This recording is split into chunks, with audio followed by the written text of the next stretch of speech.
Né? Pronto. Boa noite, galera. Tudo bem? Boa noite a todos. Boa noite a Estamos todos. aqui mais uma vez com uma palestra, né, pelo Tolkieniano, pelo grupo de estudos Heren Arcastaro, Tolkieniano, né? Dessa vez com o tema a influência de Beowulf nas obras de J.J.R. Tolkien, com a mediação do Vitor Casanova.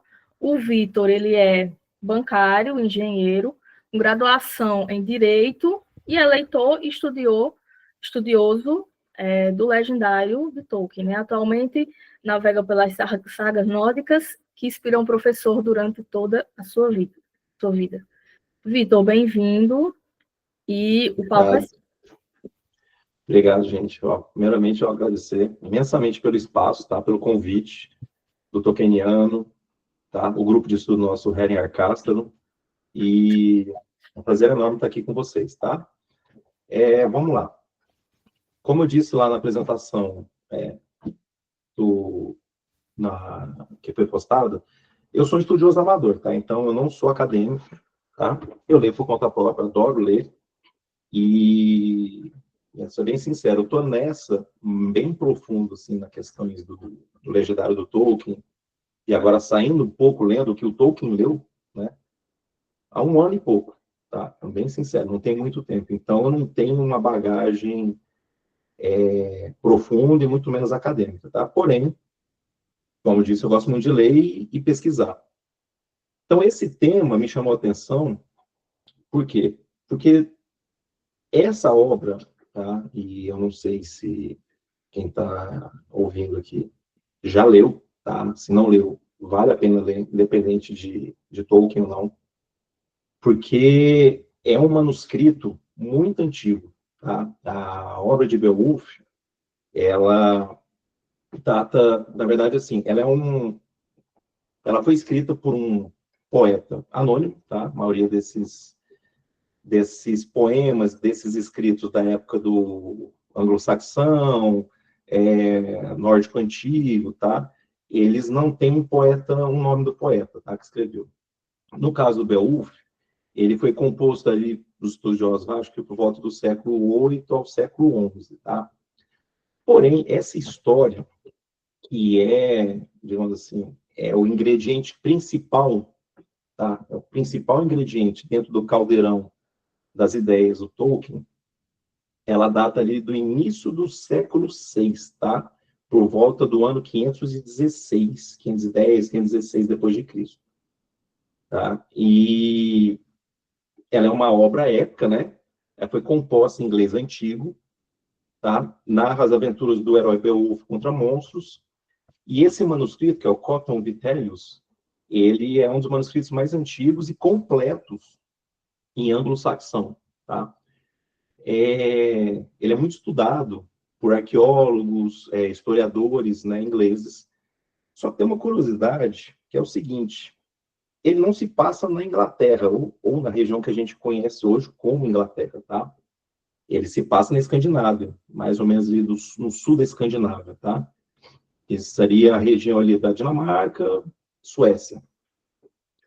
Então, aí você fala, mas por que ele é estudado na Inglaterra? Porque ele foi escrito, primeiro, por um cristão, tá? É um poema que, provavelmente, quem escreveu alterou a história original, tá?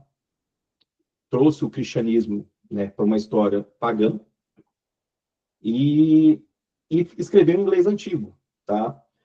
E como ele fez em inglês antigo, e ele tem algumas referências ali à região da Britânia, tá? Apesar que a maioria das histórias serem da região da Escandinávia, ele é muito rico, ele tem 3.000, acho que são 3.182 linhas de versos, tá? Ele é completo, né? Isso é uma coisa rara nesses poemas mais antigos, tá? Então, o Tolkien tem um carinho muito especial com essa obra. Tá? O primeiro contato dele pelas minhas pesquisas que ele teve com essa obra foi por volta de 1910, na King Edward Schools, quando ele é o segundo grau, tá? Na Inglaterra, é uma escola lá. E E é engraçado porque eu tenho aqui eu estava lendo o livro de poemas dele, coletânea de poemas, e o primeiro poema dessa coletânea, que é do Hammond School, o primeiro poema data de 1910, eu acho que é março de 1910. E o primeiro poema, a primeira palavra desse poema, que ele escreve para Edith, tá? Ele abre com a mesma palavra que começa Beowulf.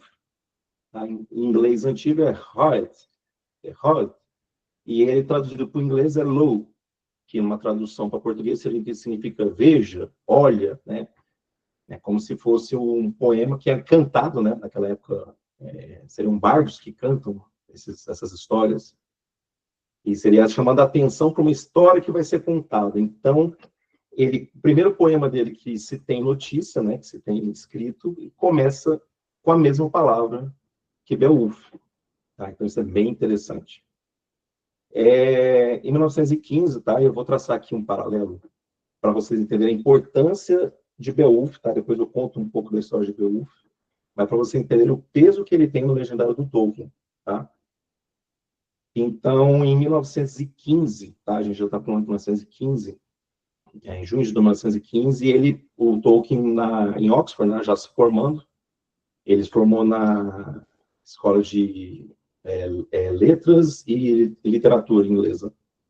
E dentre as várias coisas que ele tinha que fazer nessa prova final para se graduar, né, ele tinha que responder, acho que foram 7 perguntas só sobre Beowulf e transcrever um trecho enorme de Beowulf, do inglês antigo para o inglês moderno, tá?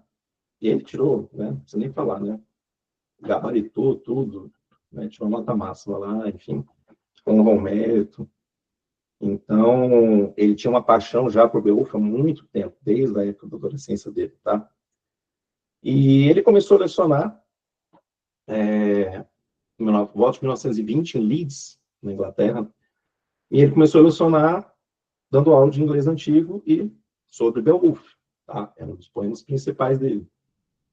E ele deu aula sobre inglês antigo, Beowulf, né, e todo esse mundo que envolvia, até 1959, que foi quando ele se aposentou já em Oxford.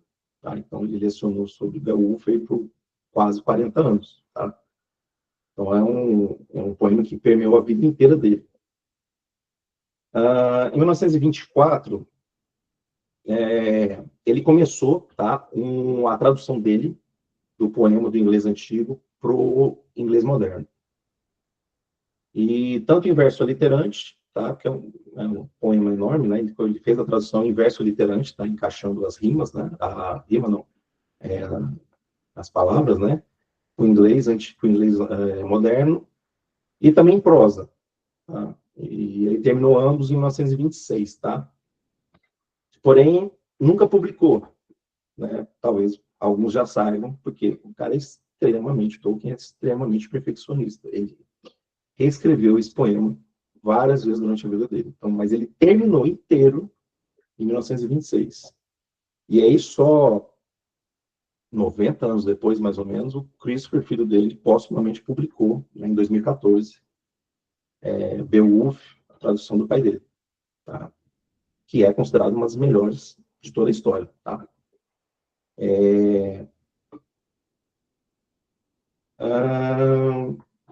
Em 1936, numa palestra, tá? Uma palestra que o Tolkien deu, chamada, acabou virando o livro, né? Beowulf, The Monster and the Critics. O Tolkien tem uma posição inovadora. Qual que é essa posição? Até aquele período, basicamente, Beowulf era estudado como um documento histórico. Tá? O que isso quer dizer? Ele era estudado do ponto de vista, tipo, o que eu consigo extrair da história da Inglaterra, do início do anglo-saxão, os povos que vieram da Germânia, que são os anglos, os saxões, os Jutes, né, que acabaram formando, por volta do século 8, 7 ou 8, o anglo-saxão, né, que seriam os primeiros povos ali da região da Inglaterra, da Britânia, né? Então, ele ele nesse ensaio, né, nessa palestra que ele deu, perdão, ele dá ele inova. Qual que é a inovação que ele traz? Ele pega e fala, Beowulf é um poema que é uma obra de arte, tá? Então, leiam Beowulf não apenas como um documento histórico, leiam como arte. E ele dá um ressalto para uma coisa que era ignorada pelos historiadores, qual seja, os historiadores ignoravam a questão dos monstros. Então, o Grendel, a mãe do Grendel e o dragão eram tidos como folclore, né? Como sem importância. Tá? Eu vou dar uma resumida, tá? Viu? Vou dar uma resumida rápida aqui do que eu me lembro. Provavelmente alguns não leram, né? A maioria talvez não tenha lido. Mas Beowulf é a seguinte: tem um rei, o rei dos dinamarqueses, né? Os Danes, né? Que são os dinamarqueses, né? O rei Hrothgar, ele tem um problema, no reino dele, ele constrói um grande salão, tá? Depois eu vou dizer esse salão, tudo explicado direitinho. Um grande salão festivo. E esse salão começa a ser atacado por um monstro chamado Grendel. E esse monstro ia lá, sempre que estava tendo festa, com barulho, ele ia lá e matava, comia quem estivesse lá. Então isso começou a assustar, porque ele era um monstro muito forte, muito poderoso. E aí o rei do... Como é que chama?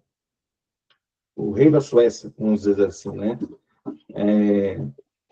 Que é o Siflid, que eu acho que é o Sintflid, que ele é até um rei histórico, tá? Ele fica sabendo, o Beowulf, que é o principal guerreiro dele, fica sabendo, tá? E o Beowulf se dispõe a ir lá e falar, olha, eu vou lá e vou dar um jeito nisso, tá? Vou ajudar eles, tá? E aí a gente pode acabar criando aliança, tá? Então, depois tem toda uma questão histórica, real, tá? Sobre esse rei da Suécia aí. Então, o Beowulf vai para lá com vários guerreiros, vai de navio, tudo, né? Se dispõe a lutar contra o Grendel, se apresenta para o rei, tal, Hrothgar. Ele tem, durante uma noite, uma batalha com o Grendel, tá? Mano a mano. Ele fala, se o Grendel não usar armas, eu também não vou usar. Ele usa o próprio corpo.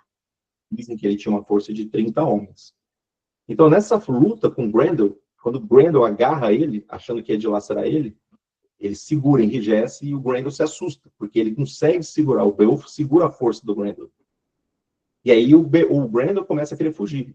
E nessa de tentar fugir, o Beowulf puxa o braço dele e arranca do ombro o braço inteiro dele aqui, dilacera ele inteiro aqui, só com a força do corpo. O Grendel acaba escapando, sem essa parte do corpo, o Beowulf fica com isso, foge, acaba morrendo depois, tá?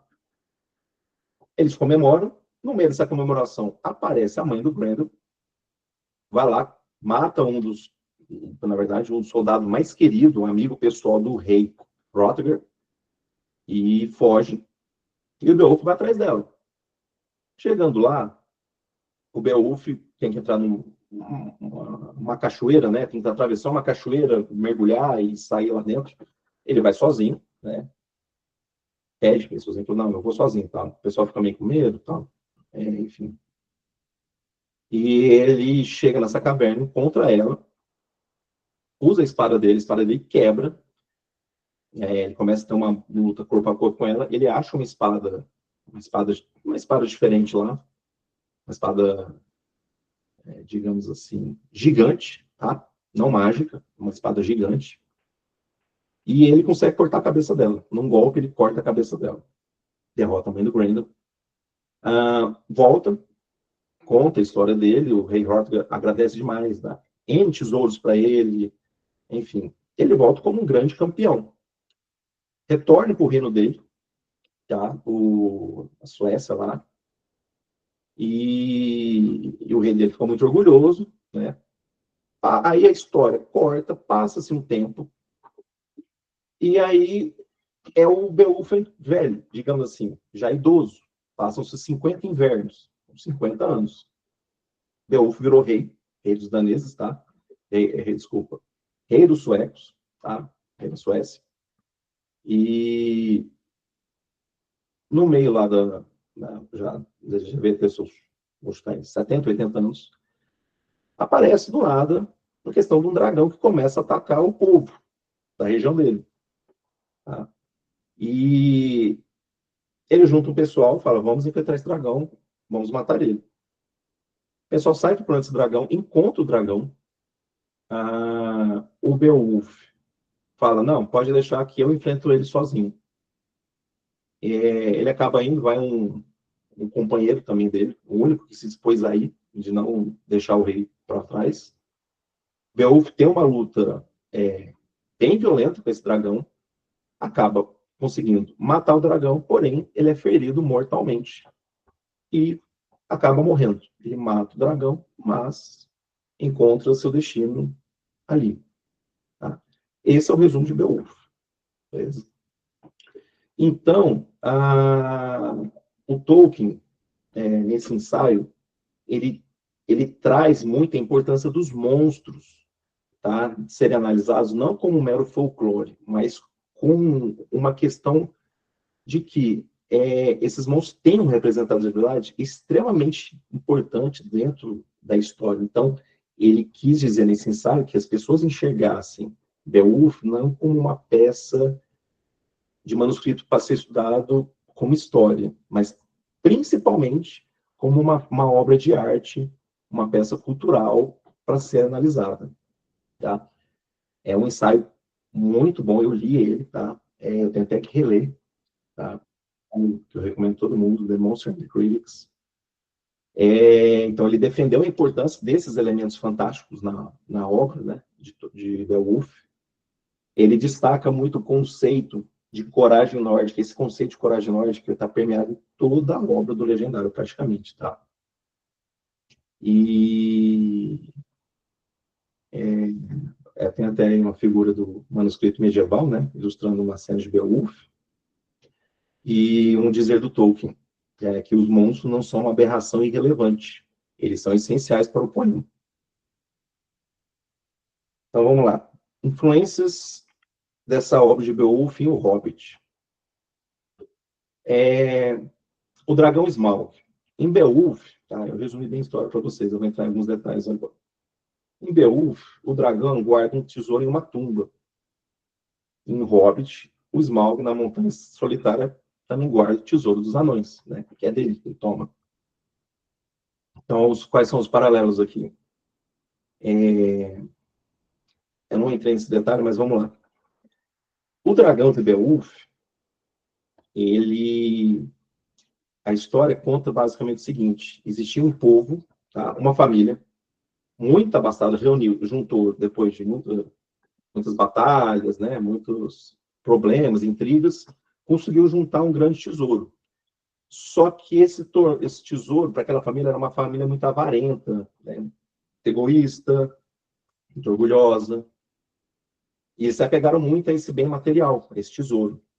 Conforme foram passando os anos, todos os membros da família foram morrendo. Sobrou uma pessoa, o último membro da família, que ficou guardando esse tesouro. Tá? E ele guardou esse tesouro até o fim da vida dele.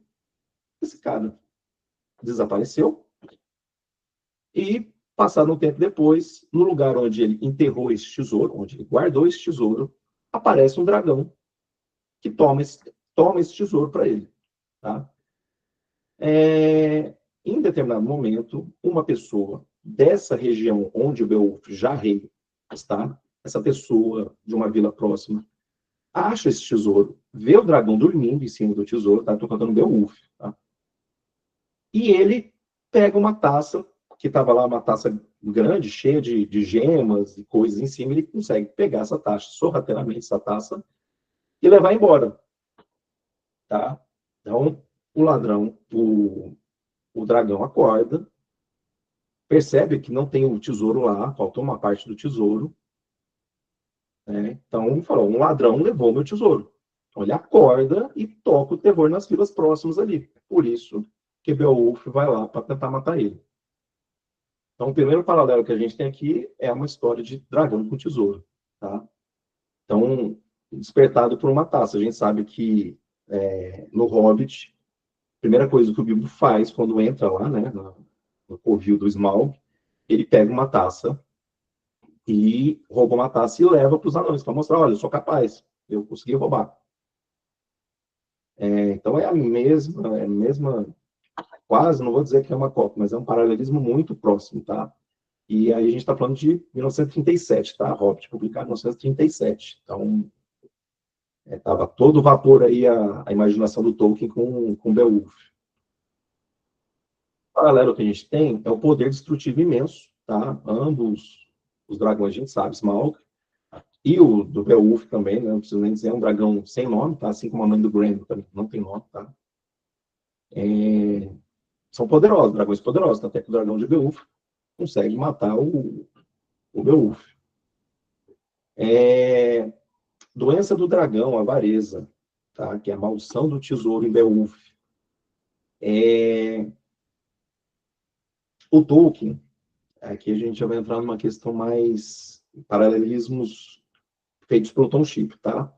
Tom Shipp, eu li o Beowulf na tradução que o Tom Shipp fez, em 2023, ele publicou uma tradução, cara, fantástica, e é um livro que, para quem puder ler em inglês, é muito boa, e ele faz nesse livro, além da tradução, óbvio, né, ele tem o poema original em inglês antigo e a tradução em inglês moderno, e ele tem um capítulo separado só para comentar sobre a tradução do Tolkien, tá? Então, o que acontece? Sobre a questão da doença do dragão. O Tom Shipp faz um apontamento dizendo que ele acha que o Tolkien imaginava que esse poeta, né, esse poeta cristão que traduziu, ele errou em algumas partes, tá? Vamos dizer assim. Por quê? Ele traduz o Tolkien faz uma tradução nessa parte aqui, sobre o dragão, que é o seguinte: o dragão, no original está assim, o dragão, a tradução deveria ser a seguinte: o dragão está sobre o tesouro. O Tolkien não quis traduzir isso. Por quê? Porque, na verdade, na história, quando você vai vendo os versos anteriores, a gente sabe que, na verdade, o dragão não está sobre o tesouro. O tesouro está enterrado. Então, você fala, bom, quais são os procedimentos para você enterrar um tesouro? É o cara que morreu, né? Antigamente, né? Principalmente nessas sagas, né, islandesas, tudo, os tesouros são enterrados. Então, você tem que cavar um buraco, enfiar o tesouro lá, fechar o buraco. E o Tolkien não queria traduzir, porque ele falou, fica incongruente, não tem lógica. Então, ele pôs na tradução dele, de Beowulf, de 2014, que o dragão guarda o tesouro. Tá? Então, ele deu uma mudada. E o Tom Shipp aponta que acha que essa tradução ele fez para tentar adequar para a história que deveria ser realmente a original. Qual seja, e aí entra a questão da arte. Quem é esse dragão que chegou lá do nada? O Tolkien era o dono do tesouro. O dono do tesouro é o dragão. É a avareza que transformou aquele ser humano em um dragão. E ele traz isso para a tradução dele, né? Uma adequação. Isso acaba, ele até entra nos detalhes lá, porque isso daí a gente tem essa questão do dragão e a questão da avareza com ouro, né? A doença do dragão, a gente tem isso com o Thorin, né? Ali a pedra Arken, né? E o próprio tesouro ali corrompem as ideias do Thorin, né? Que é um anão bom, né? Mas ele acaba sendo tomado por essa avareza por conta do tesouro. Então a gente tem esse paralelo muito forte aí. Tem isso também, tá? Se eu não me engano, o Tom Shipp acha também que ele, na época, ele conversou muito com o Lewis, ele acha que ele contou essa história para o Lewis, tá? Isso aqui já é o Tom Shipp achando, tá? Que ele contou essa versão dele da tradução para o Lewis, e o Lewis aproveitou dessa ideia e trouxe isso para o legendário dele, para o Narnia. A gente vai ter isso, não sei se para quem leu vai saber na hora. Livro Viagem do Peregrino da Alvorada, Eustáquio. Tá? Eu não vou estragar a surpresa aqui não para quem não leu, mas Viagem do Peregrino da Alvorada e Eustáquio. Vocês vão ver o que acontece lá, tá? Bom, seguindo para frente. Beorn, o Homem-Urso, tá? Esse aqui é muito legal. É o seguinte, tem um paralelo muito forte aqui, inclusive na tradução do Tolkien, tá? No livro, que foi publicado em 2014 pelo Christopher, tem uma versão que o Tolkien escreve chamada Selispel, tá? Que é um termo em inglês antigo, né? Em anglo-saxão. E ele reconta, o Tolkien dá uma recontada até por volta do verso 2000, 2200, 2000, 2200, antes do dragão, tá? A história termina antes do dragão. Mas ele dá uma recontada na história, e nessa história que ele reconta, ele chama o Beowulf de Beowulf. Bi de abelha, Wolf de lobo. Então, é o lobo das abelhas. Quem é o lobo das abelhas? É o urso, tá? Então, ele entende que esse nome Beowulf pode vir dessa questão do que é um lobo das abelhas. Então, não seria Beowulf, é Beowulf, tá? Ele tira uma inspiração também, tá? É um personagem que não é diretamente ligado a Beowulf, tá? Que é o Botvar Bjark, que é uma saga nórdica, que é um livro chamado The Saga of King Harolfkraki. Tá? É esse aqui. Infelizmente, eu acho que só tem em inglês. Não sei se tem em português, tá? Cara, para mim, esse aqui é um dos que eu mais gostei, né? Eu gostei mais que Beowulf. E aqui a gente tem um personagem, tá? Que é o Botvar Bjark, que é um ser humano com uma força tremenda, igual do Beowulf, e que ele consegue aparentemente se transformar em um urso, tá? Mas eu já vou dar spoiler. Na verdade, ele consegue invocar um urso no meio de uma batalha final lá, que ele ajuda o rei. Então, o Tolkien lia muito saga nórdica, muito, tá? Tem muita coisa nesse caldeirão aí do legendário que ele tacou, que ele trouxe da saga nórdica, Beowulf, tá? Então, você tem aqui a transformação em urso gigante, né, conforme eu falei, uma força sobrenatural, ou seja, tem a força de 30 ursos, né, perdão, 30 homens, que é como se fosse a força de um urso, né? Antigamente, o pessoal media a força conforme o animal, né? Então, no caso, eles mediam a força por um urso, né? No norte, no hemisfério norte, tem muito urso, então o urso é um animal muito forte, então um homem muito forte é comparado a um urso. A conexão com a natureza também, bem óbvio também, né? O Beorn é muito ligado à questão da floresta, né? Cuidado que ele tem, né? E essa dualidade homem-besta, né? Que ele consegue. É um homem ou se transformar num urso também, tá? Ele ganha uma força equivalente ao de um urso, né? Na verdade, no legendário do Tolkien, o Beorn realmente vira um urso, né? Conceito coragem nórdica, tá? A coragem nórdica, ela é, cara, uma coisa muito bonita. É a coragem sem esperança da vitória, tá? Então, a gente tem isso dentro do Hobbit, na figura do Thorin, tá? Aquela cena no livro, vocês, ou o filme também, eu acho que mostra bem no lugar, só que é diferente, em momentos diferentes, tá? A morte, não, que ele está morrendo, o Thorin, ele está morrendo, mas ele morre com orgulho, morre, assim, tipo, lutei pelo que é certo, com honra, defendi meus amigos, lealdade, tá? Isso é conceito de coragem nórdica, que é a luta sem esperar que você vai vencer. Tá? Tem até um trecho, deixa eu ver se eu acho aqui para vocês, eu vou ler, que às vezes lendo fica mais legal. Eu vou ler um trecho do Hobbit, e depois eu vou ler em seguida um trecho do Beowulf, tá? A parte do dragão, tá? Voltando àquela parte do dragão lá. Então, no Hobbit. Próximo dos montículos de tesouro, onde estava o Smaug. Acima dele jazia o dragão adormecido, uma ameaça tremenda, mesmo em seu sono. Bilbo agarrou uma grande taça de 2 alças, tão pesada quanto ele era capaz de carregar, e lançou para cima um olhar temeroso. Smaug mexeu uma asa, desembainhou uma garra, que ressoou do seu ronco, mudando de nota.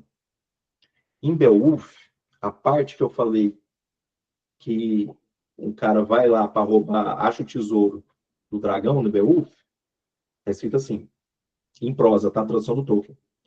Ali adentrou um homem sem nome, esgueirando-se à noite até o tesouro pagão. Sua mão agarrou uma taça funda, brilhante, com gemas. E isso o dragão não suportou em silêncio, apesar de ter sido enganado durante o sono pela astúcia do dragão.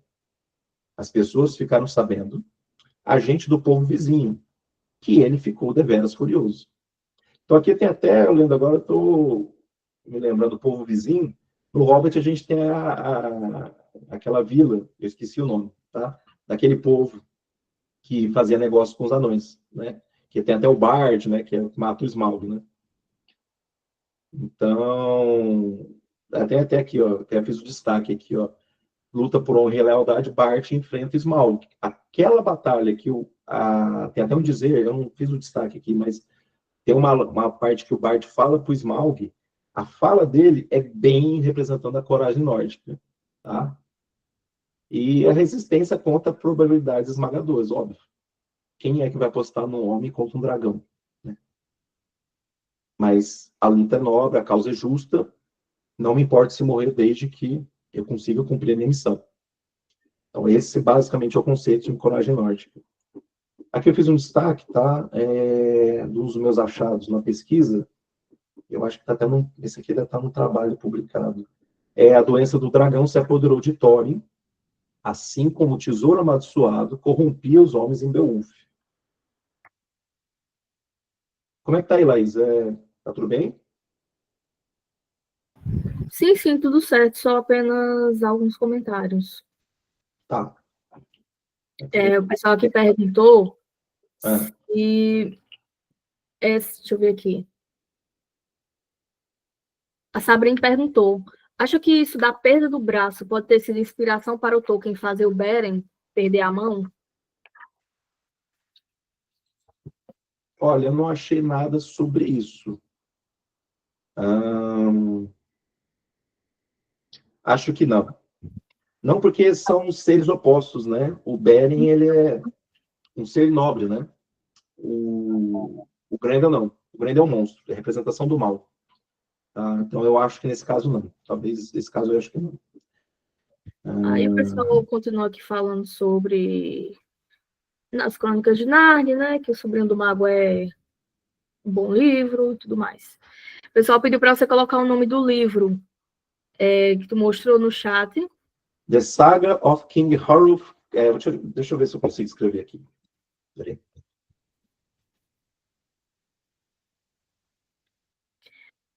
Aí a Sabrine comentou assim, desde que segurando o punho de sua espada, não podemos esquecer dessa parte.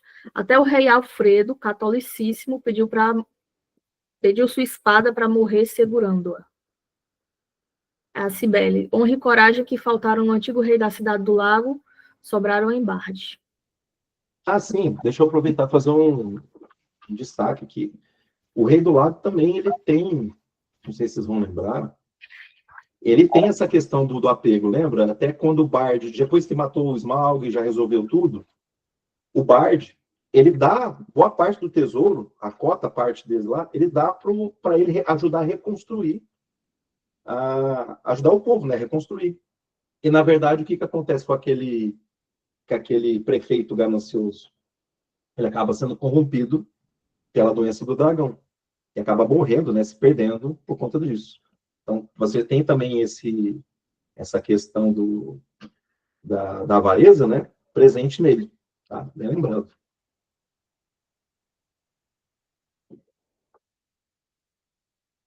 Mais alguma coisa? Não, não. Tá, Pode vou seguir. continuar aqui. São 7h44, nossa. Vamos lá. Influência em Senhor dos Anéis. Tá? Aqui eu achei que tem menos, tá? Um pouco menos de influência de Beowulf, mas tem, tá? Ainda é bastante. Que é a questão de Rohan. Vitor, deixa eu só te interromper um momento. O Patrick levantou a mão. Patrick, você quer falar alguma coisa? Pode abrir o microfone.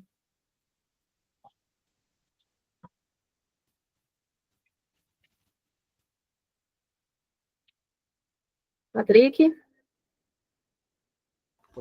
Sem problema aqui. Só uma coisa, Vitor, tá conseguindo escutar? Fala só um pouquinho mais alto, só.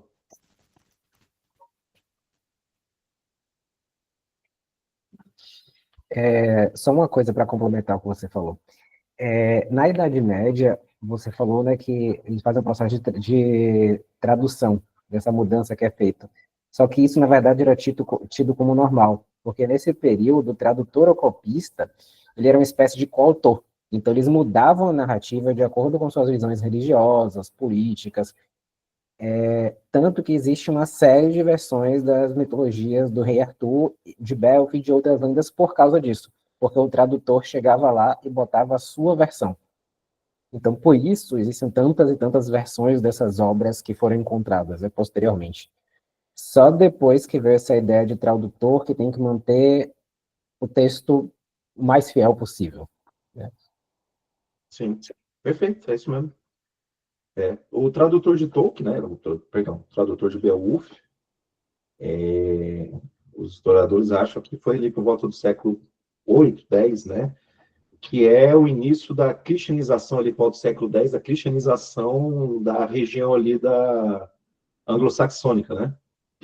Então, ninguém sabe como é que era o conto original, né? Então, provavelmente era um conto que nem na verdade, não é um conto que era da região da Britânia, ali da Inglaterra. Era um conto escandinavo. Só que ele provavelmente trouxe isso, era um cristão da região, falava o inglês antigo, adorava esse conto e traduziu para o povo dele, né, para o inglês antigo. É bem isso mesmo, bem lembrado. Mais algum? Não, pode seguir. Tá. Então, em Rohan, tá, e a cultura anglo-saxã, aqui, o que a gente tem? O povo de Rohan, para o Tolkien, o que acontece? Ele criou o povo de Rohan basicamente para ser uma representação da Inglaterra dessa época, tá? Ou o povo dessa época, tá? O povo do anglo-saxão.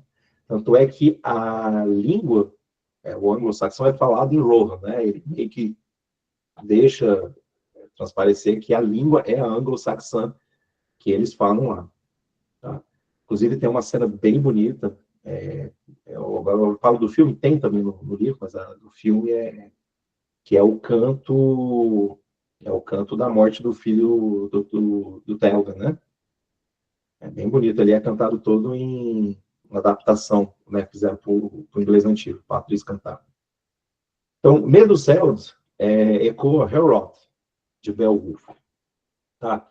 Lembra que eu falei no início da história que o rei Hrothgar dos daneses lá, que é o rei dos dinamarqueses, ele criou um grande salão, um salão cheio de pompa, um salão dourado, para festejar, dava grandes festas, né? Tinha muito espaço para o pessoal até dormir e ficar lá, né? Então, isso é bem destacado no conto de Beowulf. E aí o Tolkien trouxe isso para Meduseld. Meduseld, na verdade, é a representação desse salão. Tá? Vocês vão lembrar, lembra que o Legolas, tá ele, o Gimli e o Aragorn, ele sobe no monte, o Legolas sobe no monte e o Aragorn fala: ô Legolas, o que seus olhos conseguem ver lá longe? Né? E aí o Legolas fala, eu vou ler o trecho. Legolas fitou à frente, protegendo os olhos dos raios horizontais do sol recém-nascido. Vejo numa correnteza branca que desce das neves, disse ele. Ali onde ela deixa a sombra do vale, ergue-se uma colina verde a leste. Um dique, uma enorme muralha e uma cera espinhosa circundam. No interior erguem-se telhados de casas, e no meio, posto em um verde terraço, está construído um grande paço dos homens. E aos meus olhos parece que está coberto de ouro. Sua luz brilha longe pela região. Dourados são também os batentes de suas portas. Ali estão postados homens em reluzentes cotas de malha. Mas todos os demais no interior da corte dormem ainda. Aí o Gandalf fala, essa região é chamada de Edoras, comentou, e Meduseld é esse passo dourado. Em Beowulf, o trecho que eu destaquei. Vou ler o trecho. Os homens apressaram-se.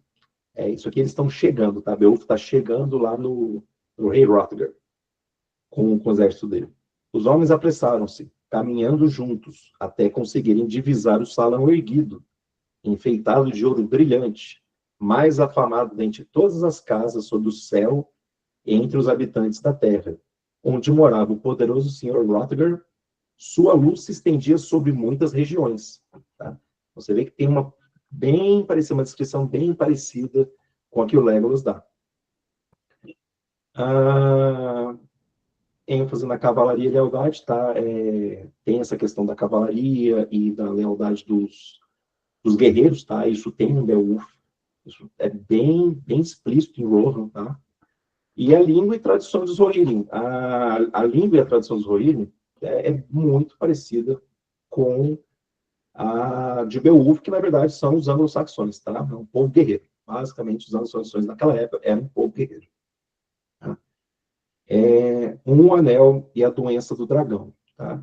Aqui é a mesma pegada do Hobbit. A gente tem aqui, no caso, em vez do dragão e do tesouro, a gente tem um anel. Tá? Influência corruptora semelhante ao tesouro amaldiçoado.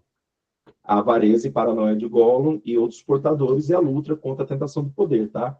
Aqui o Tolkien trouxe a máxima, que eu acho que é a questão da influência que um tesouro, né, um bem muito valioso, pode ter sobre as pessoas de forma negativa, né?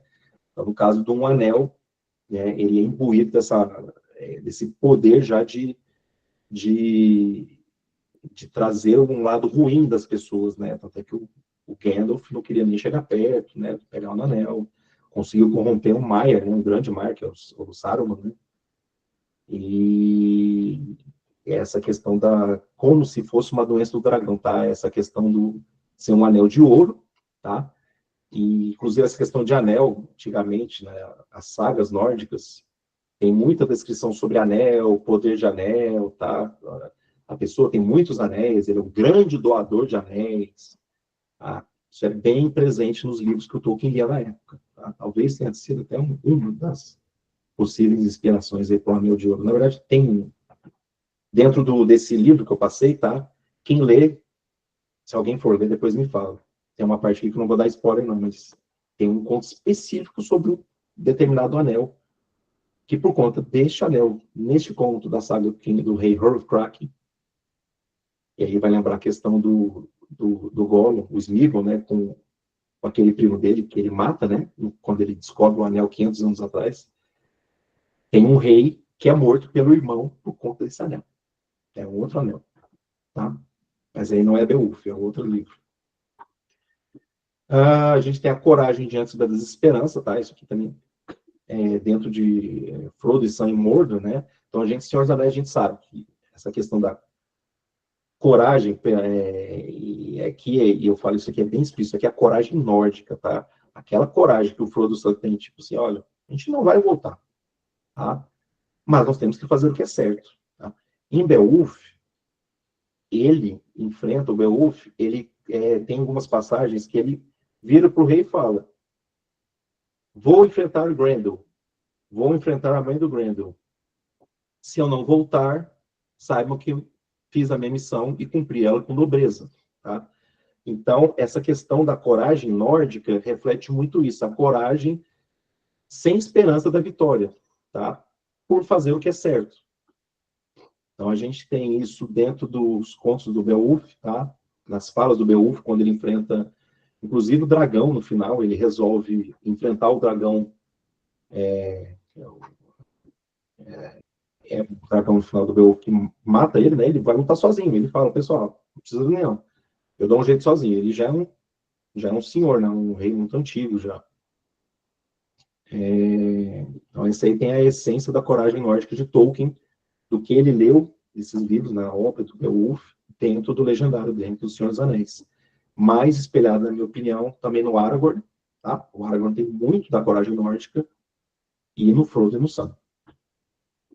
Então tem a imagem de Meducel, né, o Salão Dourado de Hédoras, que é inspirado em Helroth, que é o salão do rei Hrothgar, em Danes, os Danes, né? Monstros como mal primordial. Os monstros de Senhor dos Anéis, nos Nazgûl, né, espíritos corrompidos, tá? São realmente espíritos corrompidos. Os orcs, criaturas do mal absoluto.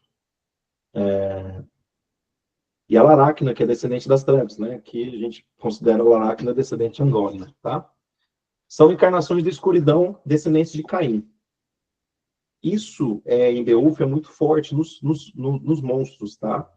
Tem um trecho, eu também fiz um destaque aqui, que demonstra bem essa questão do como que o Tolkien trouxe para dentro do Senhor dos Anéis, dentro dessa ideia dos monstros aqui, principalmente da Laracna, do que tinha em Beowulf, tá?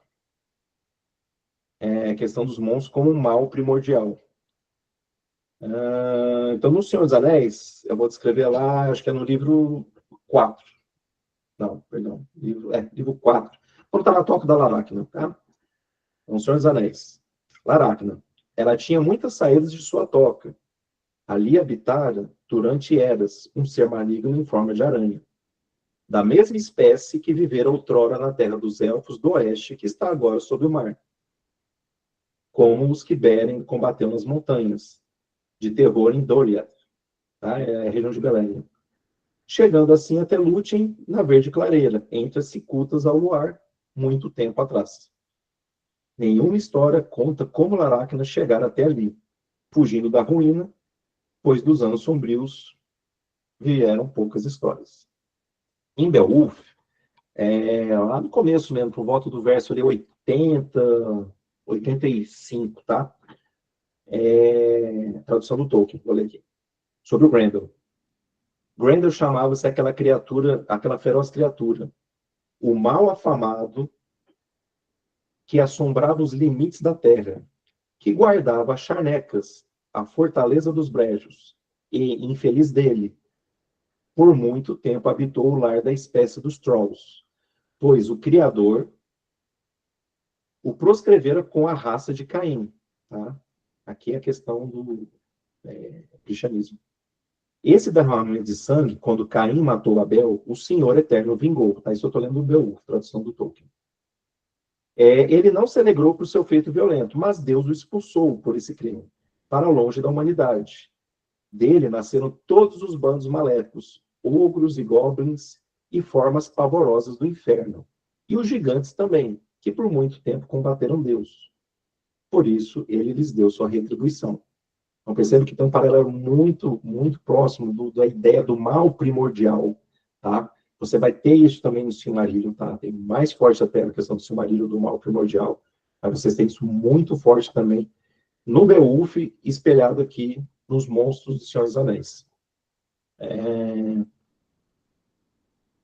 A gente tem aqui, deixa eu ver, tem uma outra questão que eu queria falar com vocês.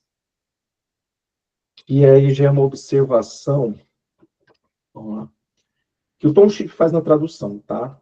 Do Tolkien para Beowulf.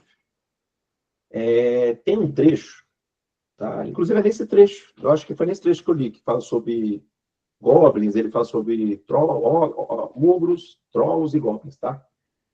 Na tradução, na tradução que seria original, o Tom Schick fala que o Tolkien não aceitava que o poeta, o tradutor de Beowulf, tenha colocado elfos e orcs no mesmo balaio, tá? Porque é isso que ele faz, tá? Então, o que acontece? Você tem um trecho no poema de Beowulf que fala que os Eothans, que são os gigantes, os Ilfs, que são os elfos, e os Orcners, que são os orcs, tá? Eles fazem parte desse mal primordial dos descendentes de Caim junto com Grendel. E o Tolkien não aceitava isso. Como é que ele ia fazer uma tradução botando elfo e orc, no sentido bem pejorativo, né? Como mal primordial aqui, junto com Grendel. Então ele tira elfo. Então você não tem na tradução do Tolkien a tradução correta. Ele tira elfo, não tem tradução de elfo. Então, na tradução do livro de Tolkien, ele coloca trolls, orcs e goblins, e omite elfos, mas está explícito no poema de Beowulf, elfos, tá? Lógico, não os elfos como a gente conhece, tá? Os elfos como seres horrendos, tá? Pensando, a gente está falando de um poeta que escreveu isso há 1.200 anos atrás, tá? Então, o Tom Chico faz essa observação. Os monstros são, eu destaquei aqui uma parte que o Tolkien fala sobre Beowulf, está no ensaio dele. Os monstros são adversários de Deus, inimigos da humanidade. Tá? Então, para o Tolkien está bem claro quem são os monstros para ele, tá? Dentro de Beowulf, e como ele traz para dentro também da Senhor dos Anéis. Tá? O Silmarillion. Influências de Beowulf dentro do Silmarillion. Então, a gente tem aqui, eu já até toquei no assunto, luta contra o mal cósmico, tá? Você tem ali a figura do Morgoth, a filho do Sauron, são as forças malignas primordiais, tá? Que representam, na verdade, o mal contra Deus, né? Morgoth e Sauron seria como se fosse o Grendel, a mãe do Grendel, descendentes de Caim, tá? Que é quem? São os caídos, lutam contra Deus.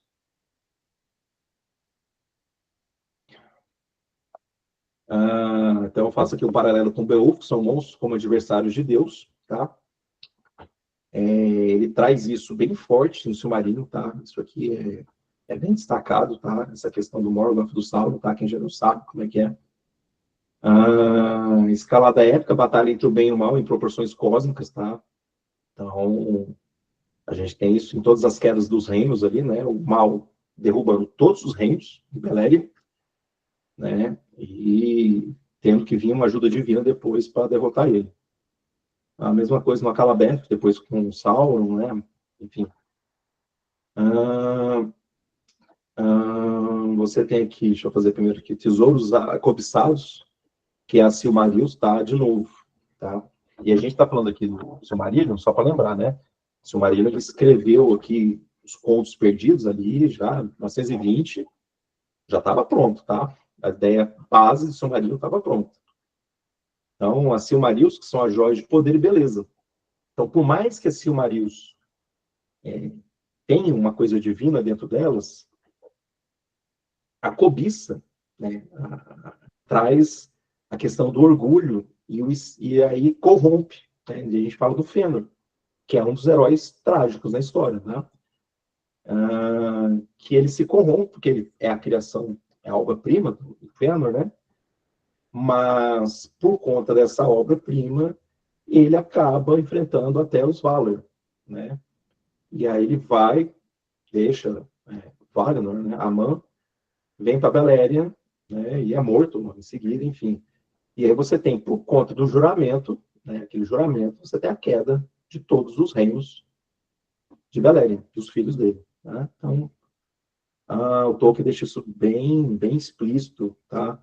Essa questão da cobiça, do tesouro, tá? Isso no alto inteiro do Tolkien, o Tolkien sempre coloca isso, que o tesouro, esses objetos de desejo, de grande poder, ou de grande riqueza, tá? Que você tem no Beowulf, no tesouro, tá? Que ele traz uma grande maldição para os homens, né? Seja transformando ele num dragão, seja corrompendo quem tentar possuir o tesouro, né? Com morte, perseguição, tá?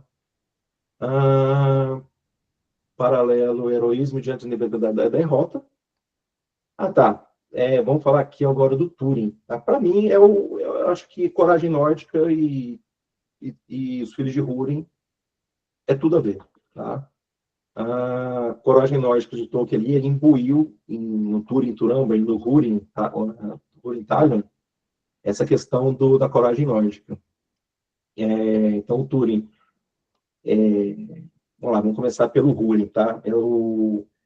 Quando o Húrin, vocês vão lembrar, aquela questão do Húrin capturado depois da Arnón e Edath, né? Daquela guerra lá que ele é capturado, e o Morgoth quer que ele diga onde é que fica Gondolin, ele se recusa e, basicamente, ele peita o Morgoth, que é um ser que ele sabe que ele nunca vai derrotar. Mas ele não abre mão da questão da lealdade da lealdade que ele tem com o rei. Então ele com Turgon, então ele não entrega e ele ainda meio que ri na cara do Morgoth. Então você tem, eu vou separar eu tinha separado uma parte aqui, ó, a parte que ele fala, isso aqui é bem coragem nórdica, tá? O Húrin falando pro Morgoth: tu não tens poder sobre mim, e não me curvarei diante de ti, nem em temor de teu fogo eterno. E logo em seguida ele fala também: não te temo, Morgoth, que o Morgoth ameaçou ele mais ainda. Não te temo, Morgoth, porque, embora faças o que quiseres, não conseguirás me destruir. Ou seja, a lealdade que ele tem e o orgulho que ele tem, o Morgoth nunca vai conseguir tirar dele, mesmo que tire a própria morte. Então, a coragem nórdica está presente nessa questão de enfrentar a morte sem medo. É um enfrentamento da morte sem medo. Tá? E no Túlio, né, que ele traz a questão do... O Túlio é o herói que é sem salvação, digamos assim, né? É o herói que já tem a maldição sobre ele, e não importa o que ele faça na história, né, ele age muito nobre, tá? Ele é muito forte, e a questão da coragem nórdica aqui está também na questão de que ele sempre tenta se levantar, e ele nunca se rende. Ele muda de nome 3 vezes, né? Eu acho até que na história dele, a parte que ele mais sentiu foi quando ele... vou dar um spoiler aqui, tá? Se não quiser ouvir, põe no... Quando ele mata o Beleg sem querer, tá? Ele fica no estado de choque, mas depois ele volta, vai para cima, vai enfrentar o Glaurung depois, tem encontro com o Glaurung. Toda aquela questão da conversa dele com o Glaurung, principalmente na floresta lá floresta de Brettel, né? Se não me engano, que é a hora que ele vai para matar o Glaurung, né? Ele enfrenta o Glaurung, ele sabe que provavelmente ele não vai viver, tá? Assim como o Beowulf não sabe que ele vai viver contra o dragão. Quem lê lá sabe que o Beowulf vira para o povo dele e fala: não me esperem voltar. Porém, vou lutar com todas as minhas forças e que a vontade de Deus seja feita de me levar ou não, mas eu vou derrotar aquele mal, e é isso que ele faz. O Túlio é a mesma coisa. Ele, assim como o Beowulf derrota o dragão, mas é morto, o Túlio, da mesma forma, derrota o Glaurung, porém é morto. Na verdade, ele não é morto, tá? E aqui é bem interessante, porque aquela questão dele, né, que é o suicídio, né? E ele conversa com a espada tem vida ali. E ele vira para a espada e fala, deixa eu separar o texto aqui. Já Gurtang. Isso aqui é coragem nórdica pura. Ó.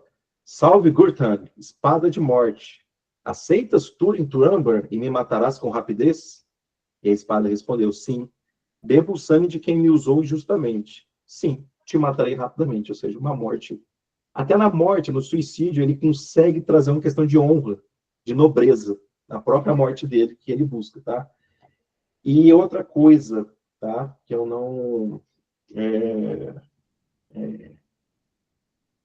que é uma questão minha, tá? Eu vi todas essas sagas nórdicas, as poucas que eu li, boa parte delas, você não tem o bem, diferente do Tolkien, trouxe muita questão do herói, ele luta até a morte, porém, ele acaba prevalecendo, né?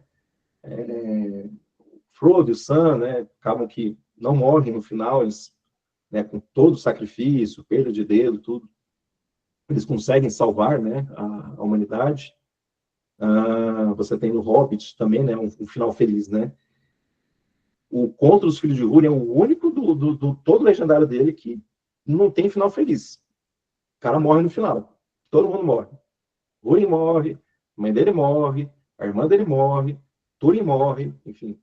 Então é o conto que sai da curva. De todo o legendário dele, os Filhos de Húrin, é o que sai da curva. E é o mais próximo das sagas nórdicas. É o mais próximo que você tem. Tá?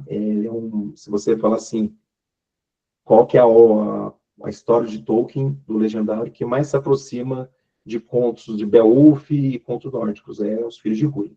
Tá? É um dos meus favoritos.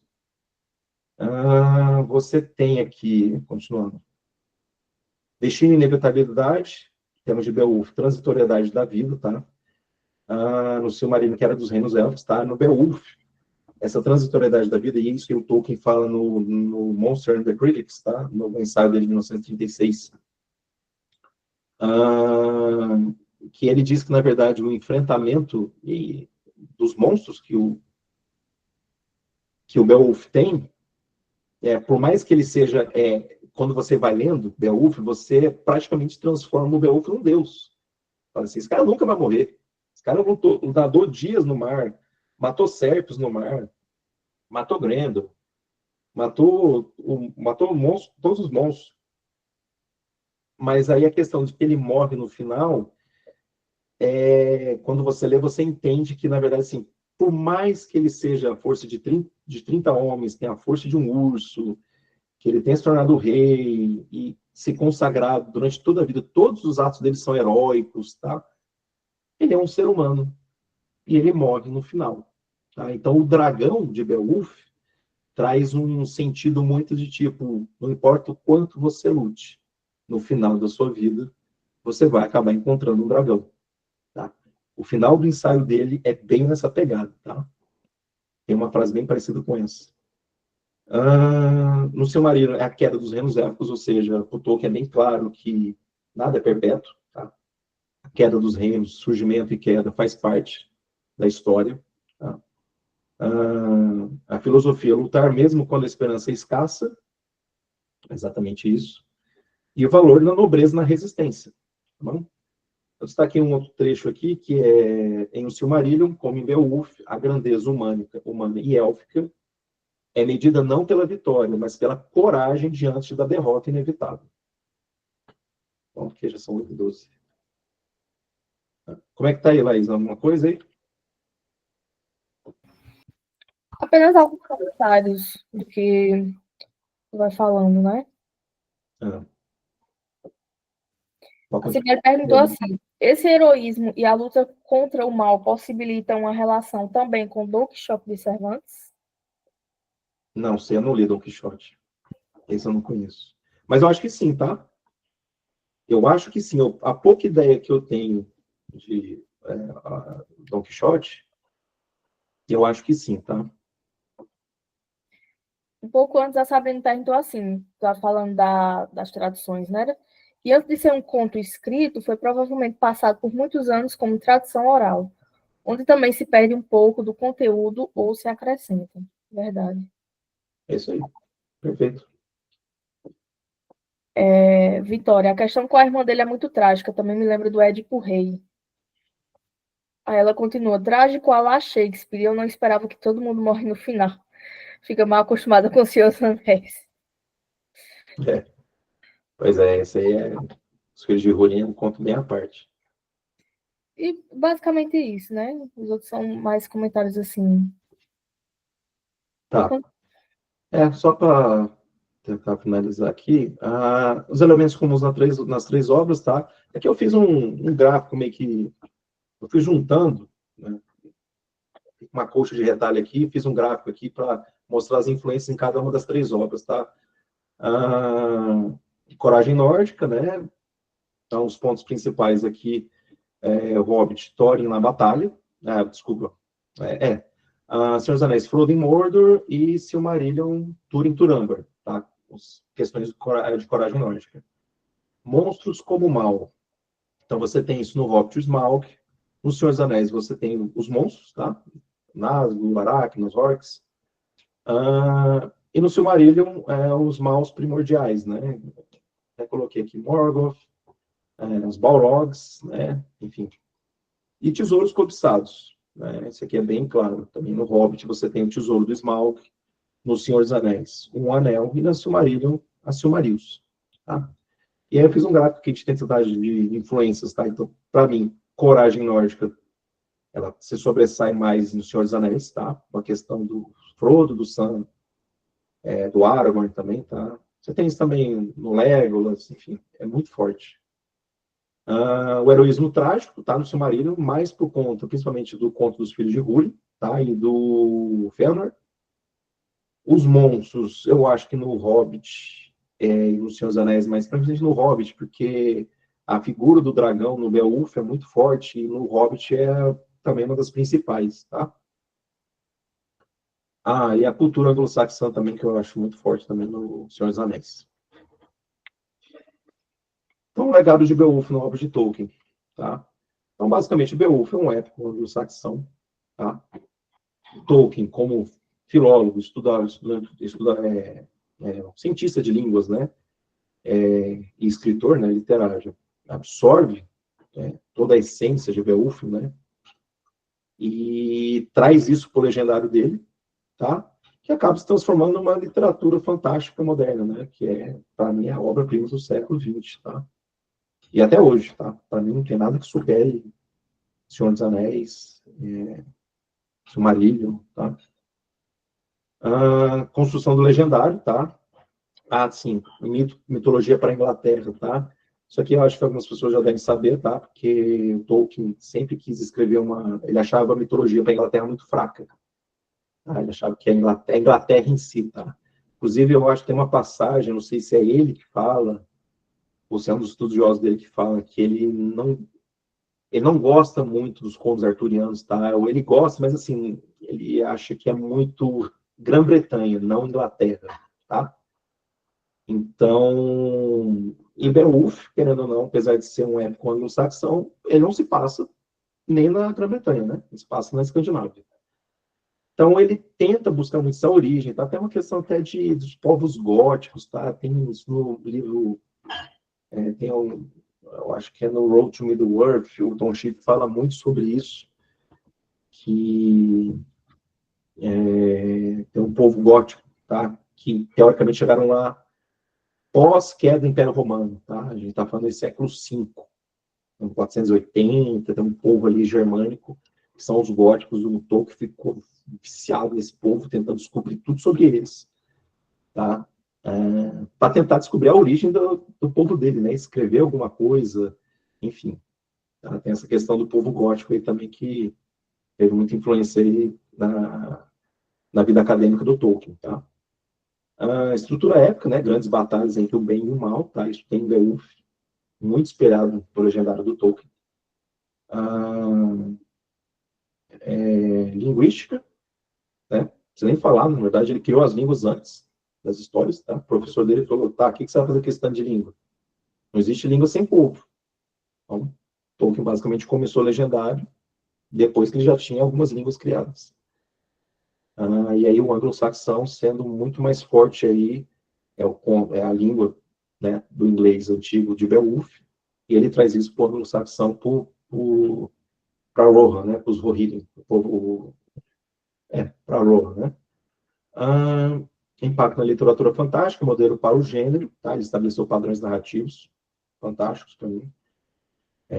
Profundidade mitológica, mundos com história completa, pô. Tipo assim, a cosmovisão, ele começou do nada, né? No início não tinha nada, então no início existia Eru, né? Então, assim, ele começa do nada, ali, do início, de um deus, né? Então, são obras bem completas, apesar de não ter publicado Silmarillion em vida, né? Influência duradoura, inspirou gerações de autores, tá? Então, também para esses autores mais modernos que a gente conhece hoje, todos leram e se inspiraram nas obras do Tolkien.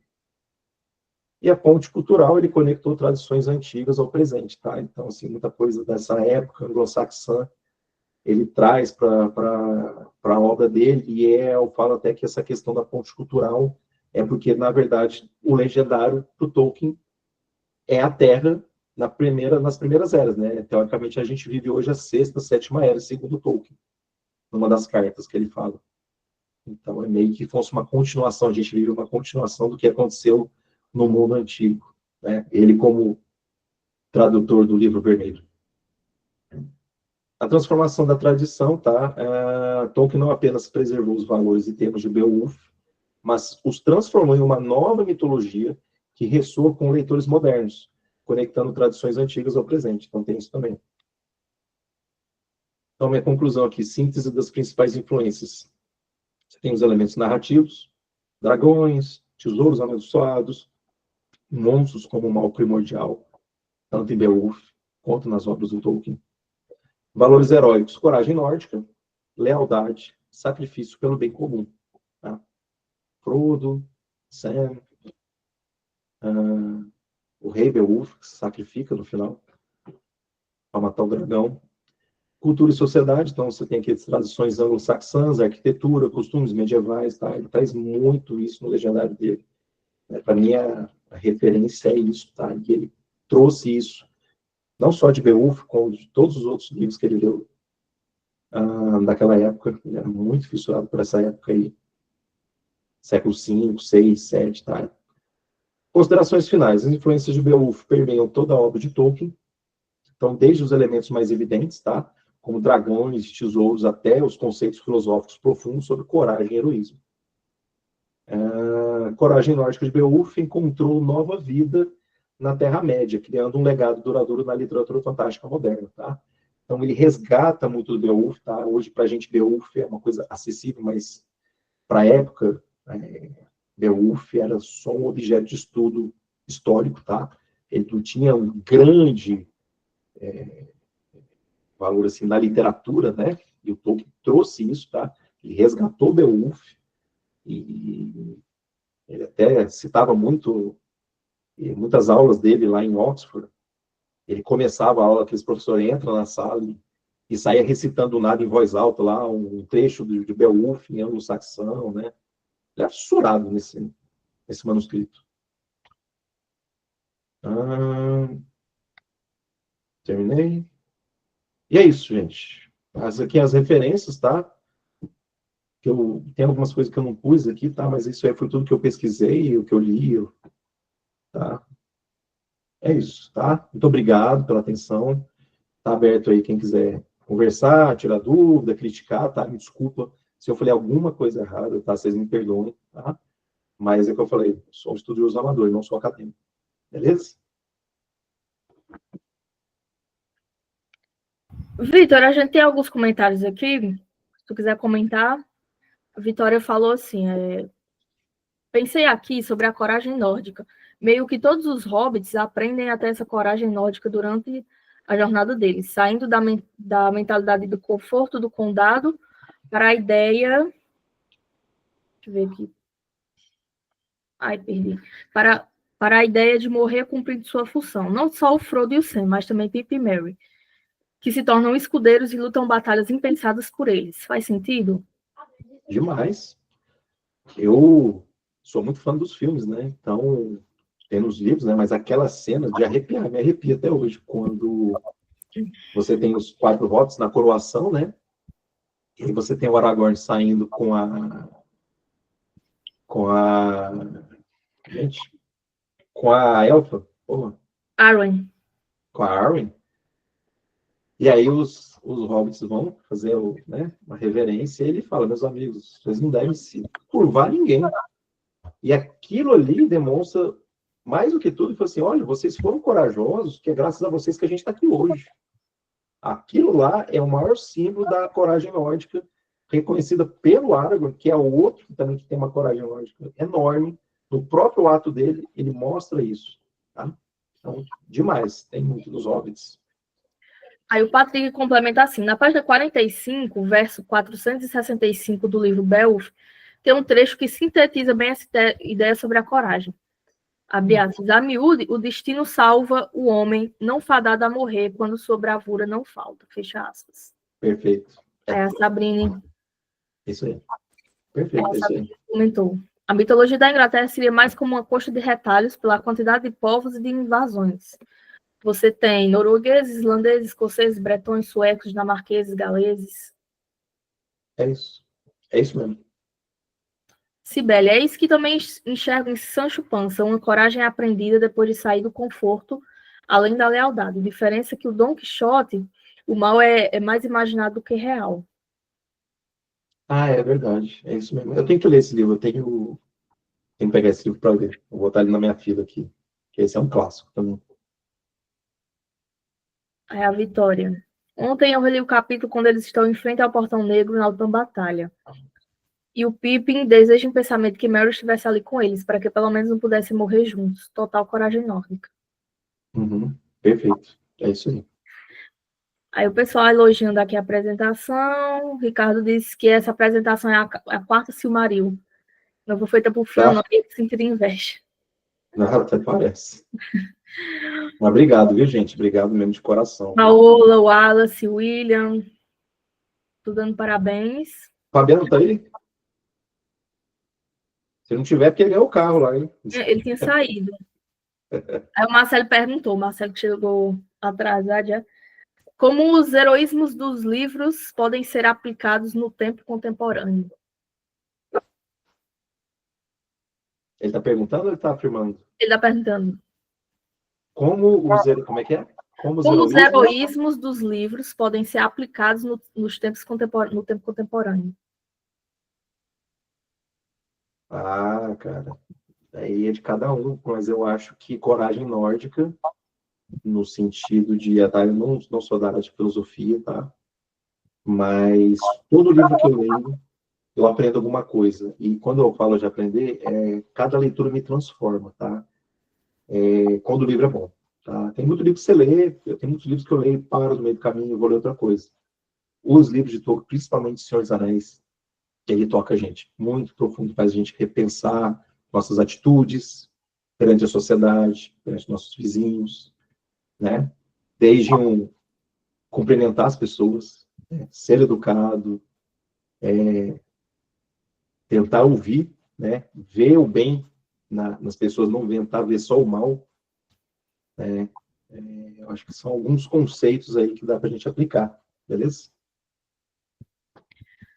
Dando meus 5 centavos de contribuição, eu gosto muito que o Peter Jackson colocou aquela cena do Gandalf, no Hobbit, na cena do Gandalf conversando com a Galadriel, que ele fala dos hobbits, né? Porque ela pergunta por que os pequenos. Aí ele diz que eu não sei. Pequenos... Tu não assistiu? Não, eu falei assim, eu lembro que ele fala assim, eu não sei, é a cena do Hobbit, você fala, né? Sim, aí ele Eles diz... estão no conselho, né? Eu descobri que pequenos atos de bondade e amor é que mantém o mal sob controle, né? Eu acho que nos tempos contemporâneos é mais isso. Porque ele começa a cena falando assim, sinceramente eu não sei, e aí ele desenvolve isso que você falou. Eu lembro dessa cena, essa cena é bem forte, é bem legal. Pessoal, alguém mais quer falar? O microfone está aberto, viu?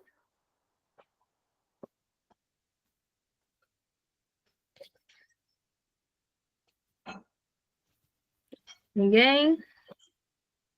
Bom, então, eu acho que a gente já pode ir encerrando, né, Vitor? Beleza, tá ótimo.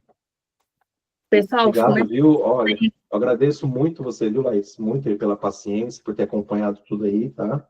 E pelo espaço, beleza? Obrigado aí por vocês terem me acolhido lá no Tolkieniano.